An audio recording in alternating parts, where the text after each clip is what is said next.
maamul goboleedka Puntland ayaa baaq ka soo saaray dagaalada ka dhacaya magaaladaasi Muqdisho kaas oo ay ku tilmaameen inuu maalinta ka sii dambaysa ka sii darayo halkaasna ay ku baaba'ayaan shacab weyne aan geysan wax dambi ah daba wasiirka saxaafadda dawlad goboleedka Puntland Warsame Cabdi Shirwac oo maanta baaq ku aadan dagaalada ka dhacaya magaalada Muqdisho isagoo ku hadlaya afka xukuumadda iyo kaalmaha dawladda waxa uu sheegay dagaalkan ka dhacaya magaalada Muqdisho inuu yahay mid macna la'aan ay ugu dhimanayaan shacab Soomaaliyeed oo aan geysan wax dambi ah waxa uu baaqay dhammaan dadka ku dagaalamaya magaaladaasi Muqdisho inay joojiyaan dagaalka sida macna darrada ay shacabka Soomaaliyeed ugu sii baaba'ayaan. Bismillahir Rahmanir Rahiim. dawladda Puntland ee Soomaaliyeed waxay ka soo saartay baaq dagaaladka Muqdisho ka socda iyo dhibaatooyinkooda wuxuuna u qorayaa sida tan ujeedo baaq nabadeed annaga oo ku hadlayna magaca madaxweynaha dawlad goboleedka Puntland Dr. Cabdiraxmaan Sheekh Maxamed Maxamuud Farawale madaxweyne ku-xigeenka dawladda Puntland ee Soomaaliyeed mudane Generaal Cabdisamed Cali Shire golayaasha dawladda Puntland ismada aqoon-yahanada waxgaradka shacabka Puntland iyo dhammaan shacab weynaha Soomaaliyeed ee nabadda jecel meel kasta oo ay joogaanba waxaan baaq nabadeed u diraynaa dhinacyada ku dagaalamaya magaala madaxda Soomaaliyeed ee Muqdisho inay joojiyaan si shuruud la'aan dagaalka socda khilaafka ka dhaxeeyana ku dhameeyaan wada hadal iyo is-afgarad waxaan markale dhinacyadaas dagaalamaya ugu baaqaynaa inay ka taliyaan danta ummadda Soomaaliyeed lana baajiyo dhiigga macna darrada ku qubanaya iyo barakac lagu hayo maatada Soomaaliyeed ee dagaalku daashaday sidoo kale ummadda Soomaaliyeed waxa ay dhibaato baahsan dagaalo sokeeye iyo barakac ku jirtay muddo aad u dheer oo 20 sano cagaynaya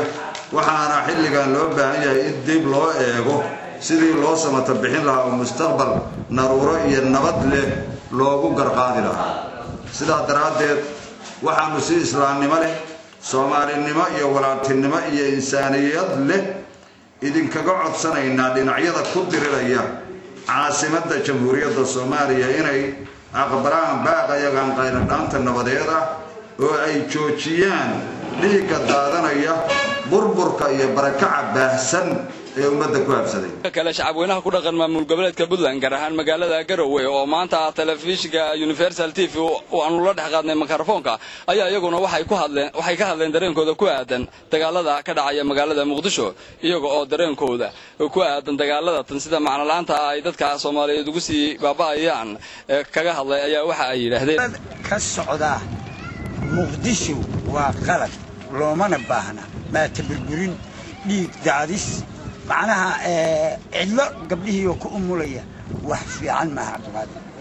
مقعد هو سعيد حسين علي وحنا أقاسمها جود وسارة هرمونتا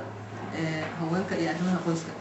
آد أيام وحنا هاي أردت كذا أنك قبو دجال ويا وح كل أنا يا واحد ما تأ هو يا هو ويا وأنا كحنا هاي وحنا كلو آد وحنا هاي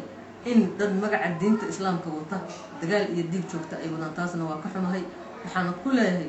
walaalaha ayaa tihiin dagaalka joojiya wax garad iyo diin iyo aqoon buu leedahay wixii dhexdina yaala wada hadal iyo la tashi iyo tanasulaad isaga ku dhamaysta saasan dhigla aad baan wax mahay intii dhimatana waa u taxsiinaya inta kale waxaan leeyahay ilaahay ka dulqaad diga dabshi daanduub baliyaada waxa arka dagaalada Muqdisho ka socda inay yihiin kuwo xaqdarro ku socda ana ahayn way sidii loogu talagalay ugu socod macnaha xaq dadka wadaadada sheeganaya iyo dawladdu midna ay ku maamulahaan cadaalad. Bismillahir Rahmanir Rahiim magacaygu waa Samson Maxamed Samriyo aad baan ugu xumahay dagaalada ka socda Muqdisho kuwaasoo marba markii ka dambeysay muddo inay soo cusboonaysiinayaan isla markaana waxaan u baaqan lahaa dhinacyada ishaya inay joojiyaan si shuruud la'aan kuwaasoo shacab badan ummad badan ay ku nafwaayeen kuwa ku barakaceen kuwa dhibaatooyin badan kuloo kulmaan oo amadad inay maalin walba wajh cusbiyaan waxaana leenahay joojiye. Raxmaan Raxiim magacaygu waa Faadimo Maxamed aniga waxaan u arkaa inay tahay arrin xun maadaama aan ardayda wax ka barata Garowe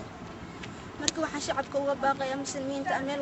walba ay joogaan inay iska daayaan dhibta iyo rabshadaha badan.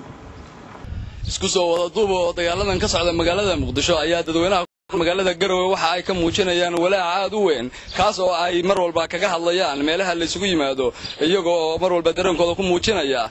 sida ay uga xun yihiin dagaaladan ka socda magaalada Muqdisho kuwaas oo maalinta ka dambaysa kumanaan Soomaaliya ay si macna la'aan ugu dhimanayaan waxay ugu baaqayaan dhammaan qaybaha kala duwan ee ku dagaalamaya magaaladaasi Muqdisho sidii ay dagaalka ka soo afjari lahaayeen Cabdiraxmaan Cali Nuur TV-ga Universal magaalada Garowe